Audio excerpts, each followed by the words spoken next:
Welcome to discover movies. क्योंकि मैं तो हूँ द कंडक्टर। क्या हो अगर ऐसी जेल बना दी जाए जहां सारे सुपर पावर विलन हो, जहां सब एक दूसरे को मारने के लिए बेताब हो। किसी के पास बिजली कंट्रोल करने की पावर तो किसी के पास लेजर की पावर हो, या किसी के पास दूसरे के माइंड को कंट्रोल करने की पावर हो। ऐसा ही हम देखने वाले हैं आज की मूवी में। इस मूवी की स्टार्टिंग में हमें एक टनल के अंदर कुछ गुंडों को दिखाया जाता है जो अपने ही साथी को मार रहे थे, जिसका नाम जैक था। उन्होंने जैक को पेबैक को मारने भेजा था, लेकिन जैक पेबैक को न मार के उसकी बेटी को मार आया था, जिससे उसके साथी उसे मार रहे थे। तभी वहाँ पेबैक आकर गन से फायरिंग करने लग जाता है, जिससे कई सारे विलन तो मारे जाते हैं। पर दो को गोलियों से कुछ फर्क नहीं पड़ता, क्योंकि उनके पास बुलेट प्रूफ होने की ताकत थी। तो पेबैक और वो विलन हाथों से ही फाइट करने लगते हैं, लेकिन बुलेट प्रूफ होने की वजह से उसे कुछ नहीं होता। तो पेबैक फाइट के दौरान उस विलन के हाथ तोड़कर उसे मार डालता है, और आखिर में जैक को भी मार देता है, क्योंकि उसने उसकी बेटी को मारा था। तभी वहाँ कई सारे पुलिस वाले आ जाते हैं जो पेबैक को अरेस्ट कर लेते हैं। फिर हमें दिखाया जाता है कि कुछ टाइम पहले दुनिया में तबाही फैली थी, जिसका नाम D+ था।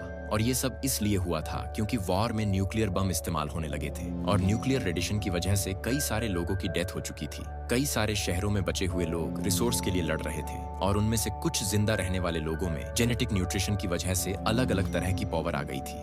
लेकिन उन लोगों ने अपनी पावर का गलत यूज करके काफी तबाही मचाई। लेकिन इनको रोकने के लिए यूएसए गवर्नमेंट ने सुपर लॉ इंप्लीमेंट करके एक सुपर जेल बना डाली, जिसमें सारे सुपर विलन को रखा जाएगा। अब पेबैक ने भी 50 से ज्यादा लोगों को मारा था, इसलिए उसे उम्र कैद की सजा सुनाई गई, और उसे भी उसी सुपर जेल में रखा जाना था। तभी हमें न्यूज से पता चलता है कि सुपर जेल की देख रेख डेवलिन नाम का आदमी करने वाला था, क्योंकि वो उस जेल का सुपरवाइजर था, जिसके बारे में कई सारी अफवाहें थीं कि डेवलिन कैदियों के साथ बहुत ही बुरा व्यवहार करता है और उनसे पैसे लेके जेल से भागने में मदद करता था। लेकिन डेवलिन अपने एक इंटरव्यू में बताता है कि उसके होते हुए कोई भी कैदी जेल से भाग नहीं सकता। इसके बाद सारे कैदियों को एक बस में बिठाकर उस जेल में लाया जाता है, लेकिन पेबैक को देखकर लग रहा था जैसे वो यहाँ आना चाहता था, ताकि वो और सुपर विलन को भी मार सके। उन्हीं कैदियों में से एक डिएगो नाम का आदमी भी था, जिसके पास दूसरे के साथ इमोशन शेयर करने की पावर थी। फिर सभी कैदियों को एक साथ खड़ा करके गार्ड उनकी पावर और उनके नाम को स्कैन करते हैं, और उन कैदियों के पैरों में एक डिवाइस भी लगा दिया होता है, जिससे वो अपनी पावर का इस्तेमाल न कर सके। लेकिन जेसन, जो कि वहाँ का मैनेजर था, वो पेबैक को काफी तेज शॉट देता है, क्योंकि उनके पैरों में लगाए गए डिवाइस की मदद से उन्हें टेबलेट से कंट्रोल कर सकते थे। फिर सभी कैदियों को अंदर जेल में डाला जाता है, जहाँ सारे कैदी थे। वहाँ पेबैक की मुलाकात जिम से होती है, जिसके भाई को पेबैक ने ही मारा था। इसलिए जिम और पेबैक के बीच में फाइट होने लगती है, लेकिन उनको कोई भी नहीं रोकता, क्योंकि सभी को उनकी फाइट देखकर मजा आ रहा होता है। पेबैक जिम को मारने ही वाला होता है, तभी गार्ड पेबैक को इलेक्ट्रिक शॉक देकर रोक लेते हैं, जिसके बाद फीमेल गार्ड पेबैक को बुरी तरह मारती है, क्योंकि फीमेल गार्ड काफी गुस्से वाली थी। फिर जिम और पेबैक को ट्रीटमेंट के लिए ले जाया जाता है। वही डिएगो जेल के एक कैदी गॉर्डन से मिलता है, जिसके पास बिजली कंट्रोल करने की पावर थी। गॉर्डन डिएगो को बताता है कि वो जेल में पहले आने वाला कैदी है, और वो डिएगो को जेल में रहने के कुछ रूल्स भी बताता है। तभी डिएगो गॉर्डन से खतरनाक कैदी लोब के बारे में पूछता है, जो किसी के भी माइंड को कंट्रोल करके उनसे सुसाइड करवा सकता था।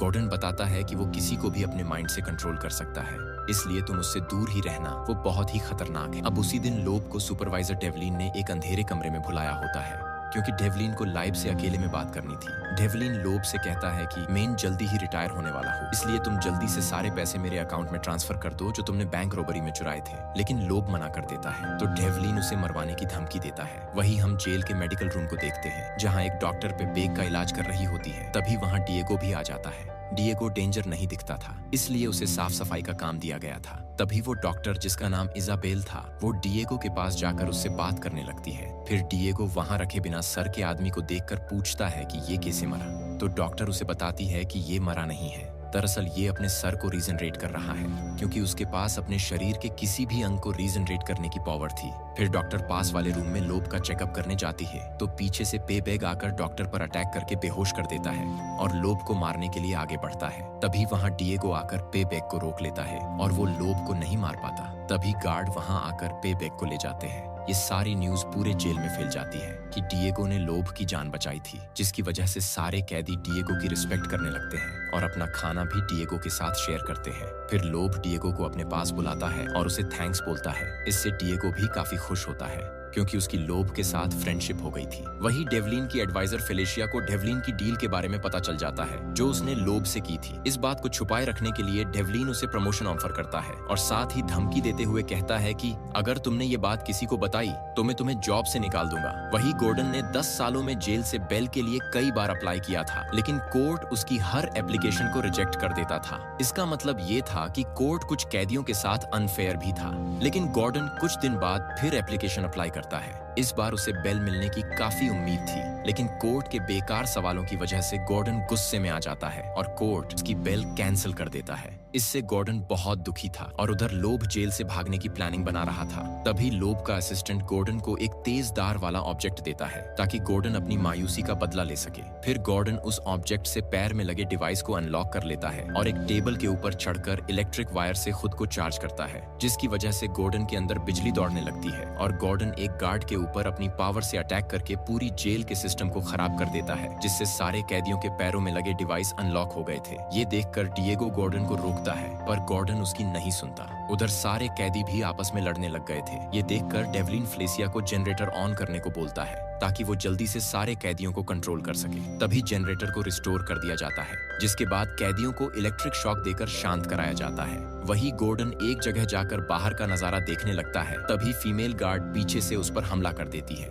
जिससे गॉर्डन नीचे गिर जाता है और डेवलिन गॉर्डन को मारने का कहता है क्योंकि उसी की वजह से पूरी जेल में अफरा तफरी मची थी। उसके बाद फीमेल गार्ड गॉर्डन को बुरी तरह से मार देती है। अब गॉर्डन की मौत की खबर हर जगह फैल जाती है क्योंकि इस हंगामे में 12 कैदी और मारे गए थे, लेकिन डेवलिन ने इस बात को बाहर नहीं जाने दिया। वही फिर डेवलिन डिएगो को अपने पास बुलाकर उससे सारी बातें पूछता है कि तुम लोब के प्लान के बारे में जानते हो तो मुझे बता दो। और डेवलिन डिएगो को टॉर्चर चैम्बर दिखाते हुए कहता है कि इसमें टाइम बहुत स्लो गुजरता है, क्योंकि डेवलिन को लगता था कि डिएगो को लाइव के प्लान के बारे में पता होगा क्योंकि वो लोब के काफी क्लोज था, पर डिएगो मना कर देता है क्योंकि उसे कुछ भी नहीं पता था। इसके बाद डेवलिन लोब के पास जाता है और उससे कहता है कि तुम्हारे पास भागने का कोई रास्ता नहीं है तो तुम्हें मेरी बात माननी ही पड़ेगी। लोब भी इसके लिए मान जाता है, पर वो इन सब के लिए थोड़ा टाइम मांगता है। वही अगले दिन फेलिसिया गार्ड के साथ नीचे बेसमेंट में इलेक्ट्रिक सिस्टम को ठीक करने जाते हैं तो उधर सभी कैदियों को लेटर मिलते हैं जो उनके फैमिली वालों ने भेजे थे। दूसरी तरफ लोब फिर से जेल से भागने का प्लान करता है।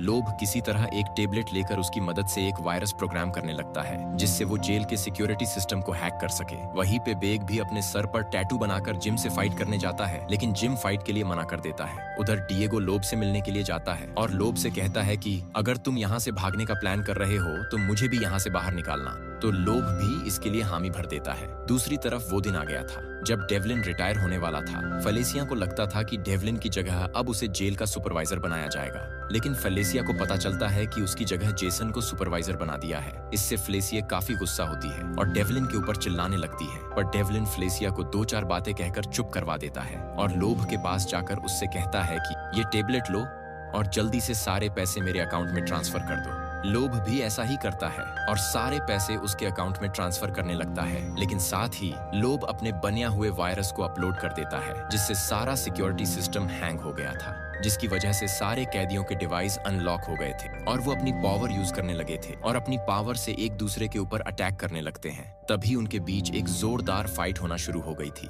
जिम भी अपने असली रूप में आकर पे बेग से फाइट करता है, लेकिन पे बेग जिम के सामने टिक नहीं पाता और किसी तरह उससे बचता हुआ भाग जाता है। उधर डिएगो भी कैदियों के इमोशन को फील करने लगा था, लेकिन डॉक्टर उसे संभाल लेती है। उधर फ्लेसिया डेवलिन को कॉल करके जेल में हुए हंगामे के बारे में बताती है तो डेवलिन घबरा जाता है और वहां से जाने लगता है, पर लोब ने दरवाजा बंद कर दिया था। शायद डेवलिन लोब के प्लान का मेन पार्ट था। उधर जेल में हालत खराब हो रहे थे। कैप्टन जेसन फेलिसिया से सिस्टम को ठीक करने के बारे में पूछता है तो फेलिसिया कैप्टन से कहती है कि नीचे बेसमेंट में जाकर जनरेटर को रिस्टार्ट करना होगा, जिससे सारे सिस्टम काम करने लगेगा। इसके बाद कैप्टन जेसन नीचे बेसमेंट में जाता है, लेकिन फ्लेसिया और कैप्टन के कॉल का सिंगल कट हो गया था, जिससे फ्लेसिया कैप्टन को गाइड नहीं कर सकती थी। कैप्टन किसी तरह जनरेटर ढूंढकर उसे ऑन करने लगता है। तभी वहां जिम आ जाता है जो कैप्टन पर अटैक करने लगता है। जिम कैप्टन को बुरी तरह मारता है, लेकिन कैप्टन किसी तरह खुद को छुड़ाकर लोहे की रोड से एक पाइप को तोड़ देता है, जिसमें से हॉट एयर निकलती है और जिम की मौत हो जाती है। वहीं दूसरी तरफ डेवलिन लोब के पास बैठकर मनी ट्रांसफर होने का वेट कर रहा होता है। तभी लोब डेवलिन को बताता है कि उसके पास एक ऐसी भी पावर है